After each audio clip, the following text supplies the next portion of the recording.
Welcome to the Bird's Eye View, where I, Bruce Bird, take you through an age group cyclist's experience in an amateur cycling event. This time we're at the Henderson Classic. It took place in Bradford, Ontario on May 4th. Bradford's about 70 kilometers north of Toronto. Here's a look at the course. Just a rectangle. All of the imagination in terms of activity is going to come from the riders themselves. And looking at the wind blowing in the southwest direction, you could tell that most activity would happen in the first half of the course. Here's the elevation, only 90 meters a lap, and we had 8 laps of 11.5 kilometers. Our team of 3 from Wheels of Lore, Dino, myself, Steve McKee. We've signed up for the Cat B event. Today it's about 19 degrees up here. Then we've got some crosswinds blowing through. Wind power could work really well in this area. We should see it all single file, people riding right on the edge of the road, trying to not give shelter to the people behind them unless they're their teammates. Thinking Dino and myself maybe getting a break, Steve clean up on a spread. I don't know who all the players are in this category. Let's see how it all plays out. So I'm here at the start, and over here I got Thomas too, but I'm just gonna look up there ahead, and that's the Cat A field.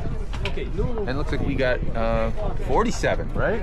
All right, any idea who's the favorite here? What teams are gonna dominate? What's going on? Any opinions? Myself. Any strategy? You feeling good?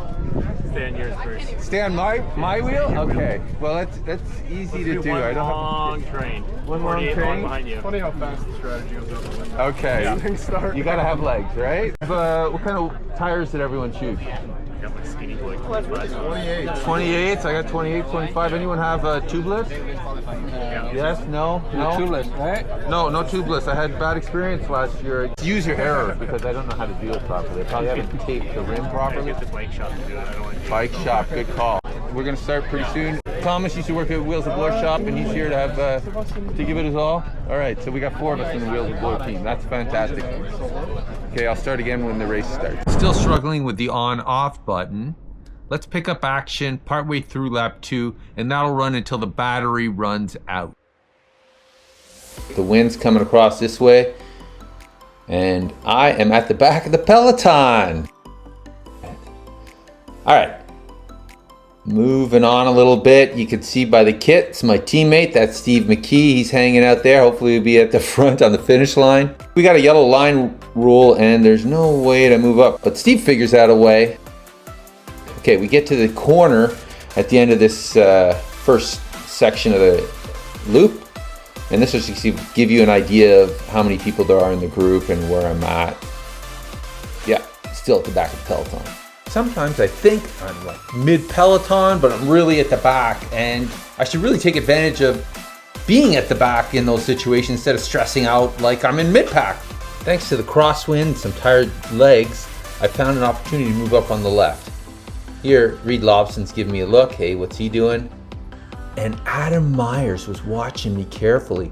He looks back once, right there, and off he goes. The rest of the peloton, full of energy, is up to Adam, and that move is negated. I'm attacking, I'm pushing. But I can feel someone on my wheel, so I stop. I don't want to just drag the peloton around. It's my buddy George. Is he pushing on? No, he just follows me and then, comes through and says hi. All right, here's another opportunity, so I push it again. That lasts, what, 10 seconds? Because I feel someone on my wheel again. And that's just like last time. Let him come by. And just like last time, it's George Gandhi. All right, you see some more activity in the group, and here we are at the next corner on the course. So I want to make sure you see what the peloton looks like at this point. We're more room to move up because we're traveling at a greater speed, so we're not as bunched up. And this whole section leading back towards the start finish is a bit of downhill and some tailwind. So the speed's a lot faster, and no moves work at this point. It really is a place where we bring everyone together. So we just passed the start finish line, and this is beginning of lap 3. Here's Adam Myers. He's standing up and he's pushing. Gotta admire that. But he kind of lets off right there, as if he wants people to go with him right away. You can see that him and another rider got a little bit of room. This rider here is Kevin Pogacar. he was really active and super strong in the first half of the race, so I thought I'd point him out. I move up a little bit here to see what's going on in the front, and I notice, oh, this guy's about to do something. He's kind of looking around, so I'm looking at him like, what are you doing? No, he's looking around again, looking for some help, looking for... He looks again! That head is just on a swivel at this point. Now we round the first corner, and looking back, everyone's strung out, which means it's probably a good opportunity to push on. So as I catch up, he looks over, I'm checking the wind. He's actually giving me a little bit of relief from the wind at this point. You can see my cadence speeding up right here.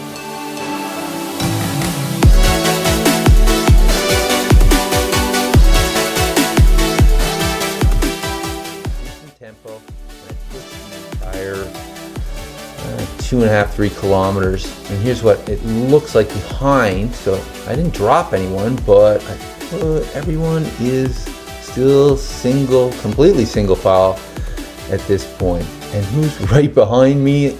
Adam Meyer. Slow it down and see him look over. He only looks once and then he pushes on. So because I'm coming off an effort, I'm not going to be able to follow that. Alexandre comes by next, but he is unable to increase the tempo. I've slowed down a bit, and he looks over twice, 3 times, like, someone else come on through and help me get up to Adam Myers. So I do. I mean, let's just keep pushing it on. I figure everyone else must be tired because no one came through. So I get up. This is a bit of an incline at the feed zone. Great place to put a feed zone. And he slows down a bit, so I just keep pushing the pace. I figure this kind of intensity and continued effort is just going to take its toll on the people behind. But it's, yeah, it's not a great strategy if you're trying to get in a break yourself. Yeah, because you got to start that with a bit of a push, or to surprise people in some way. Only 2 riders come through. So I figure might as well keep pushing the pace and see what happens.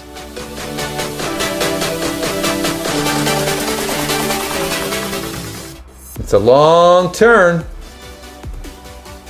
Check back to see if anyone's coming through. Here it is, Dino, my teammate. So like I said at the beginning, maybe Dino and I can get in a break, and here we are. So I recover a little, he looks over, he's a bit gassed. I push on, I keep going, uh-oh, look behind. Oh no, the peloton is only 30 meters behind. But I don't give up. I check back, no one else is coming through, so just keep pushing. Checking back again. Dino, come through, help me here, Dino. He looks over. Yeah, it's over. You could see another rider through and the rest of the peloton. All of them, everyone's there. Caught again. Picking up again. 5 laps to go. So this is the end of lap 3. Look where the camera is located. Look at this. You got your number pinned on the wrong side. Okay, hopefully they'll be able to see that at the finish and you don't end up with a DNF. So round in the corner into that crosswind section. Good place to attack. And maybe I got more tired legs in the group this time. Let's see.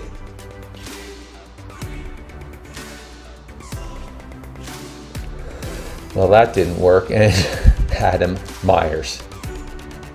He's there all day. Okay, here comes another attack. Let's go. Oh, a new player. Matthew Harris. Look, he's checking me out. Look at that tap he's making. He's saying, come with. He's been sitting in for 3.5 laps, and he emerges, and he's making a move. We catch back up to Matthew, and here comes Justin Kidney. He's been active for the whole last lap. Now we're more than halfway done the race.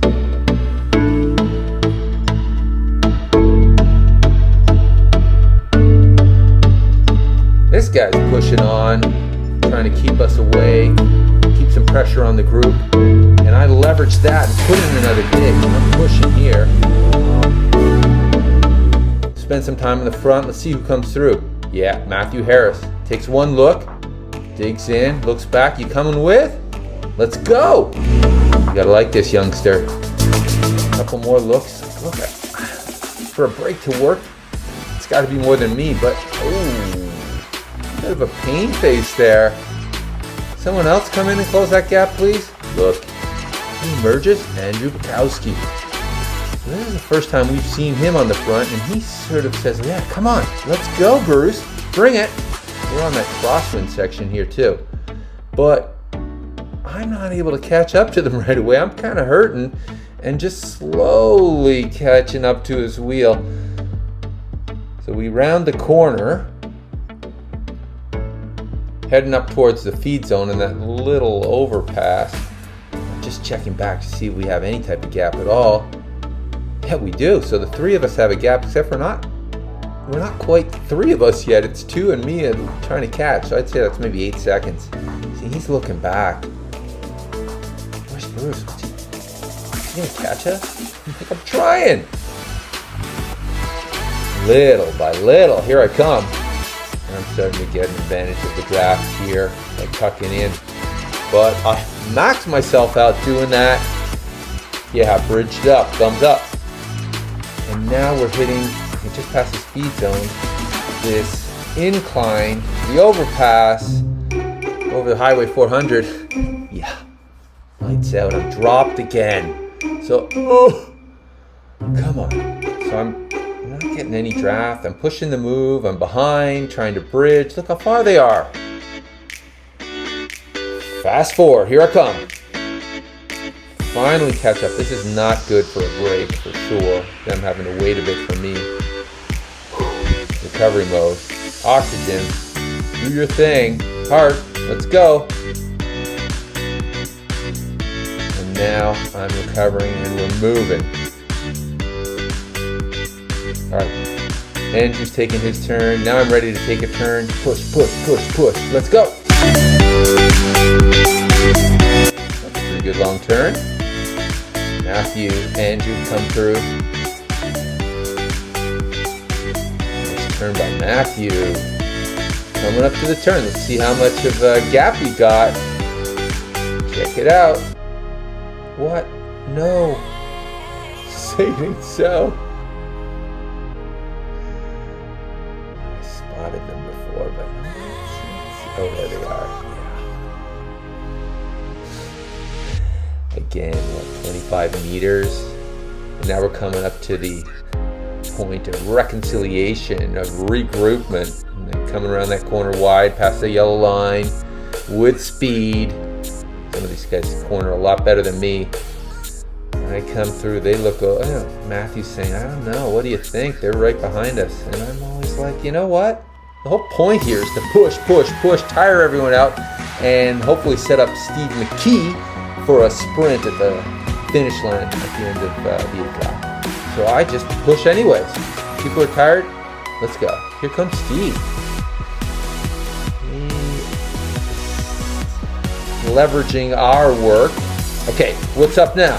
3, 2, 1, attack. Oh, what about that yellow line? This is shenanigans for sure, because there could be oncoming traffic. I highly don't recommend this type of move just because it is dangerous, and there's lots of other places you could attack. You don't need to do it here, that's for sure. So, that's a no-no. Checks back. And whoa, right on his wheel. So 2 of them are going, look at that oncoming traffic. He was checking back. Yikes. Okay, so all moves are chased down. Those 2 go, here comes someone else chasing. So now we've got 3 laps left to go. I've shown that at the start finish. Strung out a little here, but you can recover because this is that sort of downhill section. A little bit of tailwind.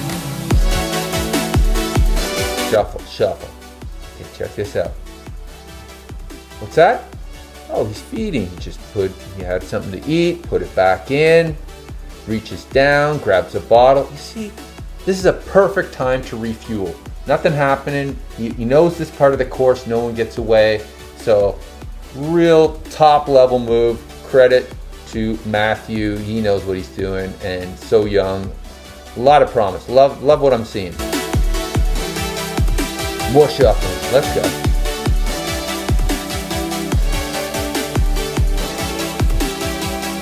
So nothing really happened on that crosswind section. We're going to check where I am in the group. Yeah, pretty close to the back at this point. No one's off the front.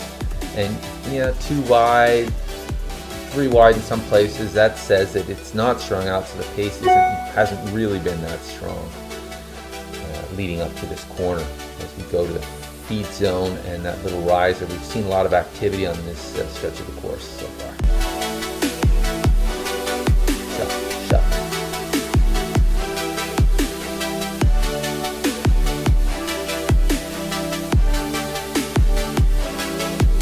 This point, here's Steve, and I'm just changing my thinking, saying, yeah, enough with the attack. Look at that. That's a stretch. I'm a little tired. Ooh, who else has to stretch? Let's have a look. Here's Steve. We're about the same age. Oh, my back. Yeah. Oh, okay. With 2.5 laps to go, my battery gave out. The pack generally stayed together until there's about just under 2 laps to go, and we got to that crosswind section of the course. That's where Matthew Harris made another attack, and he got someone else to follow, and 2 other riders bridged up to him through the feed zone. And that group of 4 were pretty strong and gained 30 seconds on the rest of the peloton, which I was in and near the back of. 1 and a bit laps remaining. And then I worked my way up to near the front, so we got to the crosswind section. I got to the front and increased the tempo to help pull the group back up to the 4. I had a couple of riders help who took some turns, and a special call out to Donovan Pollitt. One of the 4 people in the break dropped off, then Matthew dropped off, then there was only 2 that we were chasing for the last 3 kilometers, and I put in that last tick to bridge that gap before the final corner. Steve McKee, my teammate, came through. His plan was get to that final corner in first place, because with that tailwind section and speed coming around the corner and the finish line coming up, he thought that'd be his best bet at crossing the line in first place. Well, another rider came through, and with some great power, and Steve took second place. Here's a list of the winners. Julius de los Reyes took first, followed by Steve and Mike Strasser. Here's the second list. I'm down near the bottom, 20 seconds back. And next is my 3-star selection. These are the riders who had the biggest impact on the event. 3rd star, Donovan Pollitt, for his help in catching the break so we get a sprint finish. 2nd, Adam Myers, non-stop, attacks, always in the right place at the right time, push. And our 1st star, Matthew Harris, he made the break of the day happen. Great racing. Congrats, Matthew. Thank you all for sticking around till the end. And next up is the GP Charlevoix.